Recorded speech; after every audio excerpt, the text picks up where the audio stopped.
Tonight, our country faces some of its biggest international challenges in modern times. From a potential military conflict with Iran to a trade war and a fight for our economic future with China to the threat of a Cold War-like crisis in Venezuela, unlike anything that we have seen since the Cuban Missile Crisis days. And yet, we have 23 Dems, and still counting, running for the office of the President of the United States that will pretty much all tell you climate change is actually the biggest issue confronting America right now, along with, well, what, debt-free college and tax cuts for the middle class? Hey, Earth to Dems, the middle class did get a massive tax cut, a really big one. And according to the Tax Policy Center, 64% of Americans actually paid less tax last year. Imagine that, considering tax revenues were the highest in the history of this country. The point being that while they're out there so fixated on everything from impeachment to open borders, we actually do have real challenges, real ones, in front of us. Ones of substance that require intellect and some capacity to understand the world. Donald Trump, when it comes to his economic and his foreign policy, is right now looking like the only adult in the room. Steve Bannon, the president's former chief strategist with whom I spoke live from Paris just last night, slammed the Dems for their total immaturity, putting it quite eloquently like they this. have some terrific young candidates, but nobody's broken out. And I think one of the reasons they're in single digits is Kamala Harris, Mayor Pete, Beto, across the board. They're running like they're running for student council president. You know, they're not talking about China. They're not talking about Iran. They're not talking about Venezuela. This is a very dangerous world right now. Yeah.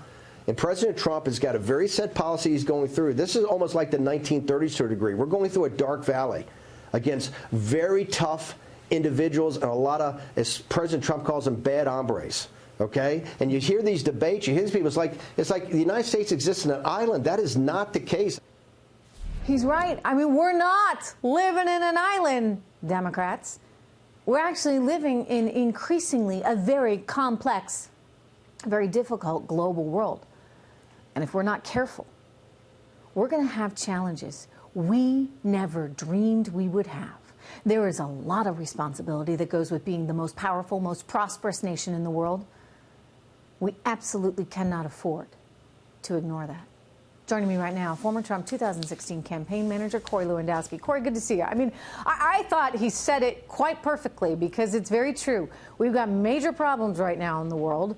The U.S. is trying to lead the way through all that, and yet the Democrats are talking about free college. I mean, where are their priorities? Why can't they get that one straight?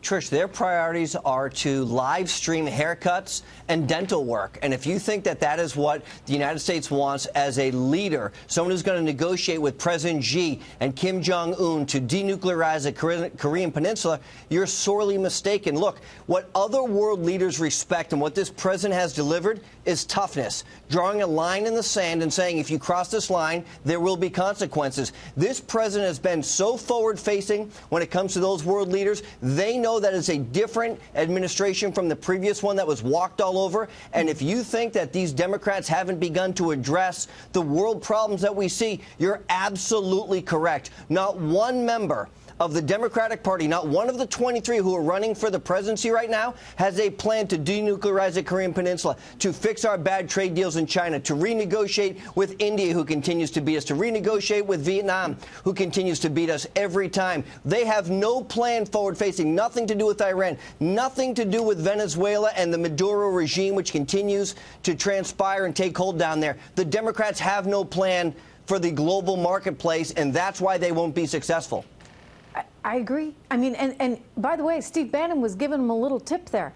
They might actually appear more presidential. He said, look, they got some interesting, good, promising political stars there. And, you know, I mean, you may not agree with them, right? But there's a group of people with whom they might resonate. But the problem is they're still stuck on things that really of no major consequence on the world stage, that they don't seem presidential, Corey. I mean, why are you going to vote for someone who doesn't understand, frankly, the complexities of things like trade?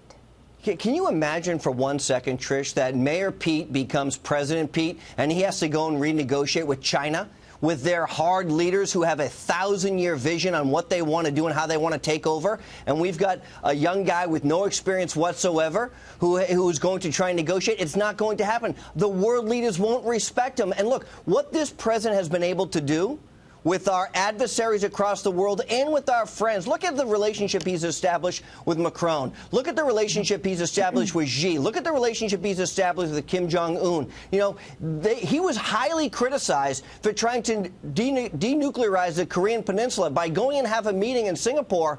But look what he's done. He has put us in a better position. The Democrats aren't even talking about that, and they've produced no results. Right? Yeah, no I mean, results for Venezuela. You got to be willing to, meet someone at first base if you want to start getting the ball rolling. I mean, I think about, Reagan and Gorbachev and all that was accomplished there. And, there's a lot of similarities when you think about what this president is trying to take on and how he's kind of scorned by the media and by elites for going where others have failed to go before. But, Corey, let me ask you this, because on the one hand, you point out, rightly so, that, you got to talk tough and you got to present a very tough image. On the other hand, we don't want to wind up at war with everyone, right? And this president, I think, has been very clear over and over and over again that he is not looking for problems, right? But he's got to address those issues that are issues in the world right now, in part because you had 8 years of lousy geopolitical planning. So how do we straddle this line, right, between making sure that we have the power we need to have, that people do listen up and pay attention, and yet simultaneously not wind up getting ourselves involved in things we don't want to be involved in? Tricia, reminds me of what Ronald Reagan said, which is peace through strength, right? This president has now re-engaged our U.S. military to bring it back to a level that is commensurate with the greatest superpower in the history of the world, which is us. Because for 8 years under the Obama administration, our military was being decimated because he didn't fund it properly. And so our adversaries know. Ask Bashir al-Assad if what happens when you use chemical weapons against innocent men, women, and children. This president put together a coalition and put 59 Tomahawks into his country to make sure that that never happens again. So it's peace through strength. It's showing that we have the mightiest force in the world. We don't want to use it. This president's been clear. He does not want to be in a military conflict with Iran. He wants to take our troops home from Afghanistan and Iraq as soon as humanly possible. He doesn't favor a military intervention in Venezuela because that's the last resort. So he's looking for those diplomatic solutions. But those countries know if push comes to shove and he needs to, he will use the greatest military in the history of the world to make sure that those problems are solved. I think that's very true. Let me turn to this, Corey. I want to get your reaction because Democrats on the House Judiciary Committee are, well, they're fuming because you've got former White House counsel Don McGahn basically snubbing that subpoena, refusing to testify before the panel today. And you get Chairman Jerry Nadler coming apart at the seams, venting his frustrations in front of McGahn's empty chair. I want the viewers to see it, and I want your reaction. Here we go. Let me be clear. This committee will hear Mr. McGahn's testimony, even if we have to go to court to secure it. We will not allow the president to prevent the American people from hearing from this witness. We will hold this president accountable, one way or the other. Well, another political stunt there, Corey? Trish, complete political theater. What we know is that the president has the absolute right and legal authority to exert executive privilege over the members of his administration who he served with, so he can and continue to have candid, honest, and frank dialogue with these individuals, and they should not have to fall under the ability to go up and testify in front of Congress. That's very clear. Every administration has had the opportunity to do that. This is no different, and the Department of Justice has made a ruling that Don McGahn not go up and testify. And so until a federal court order comes down, and my guess is this could go all the way to the Supreme Court, I don't think you're going to see Don McGahn or any other members of the Trump administration before Congressman Nadler's committee because they have no right to know what those private conversations were that took place. Well, I think that's the right thing, for sure. Anyway, Corey Lewandowski, always good to see you. Thank you.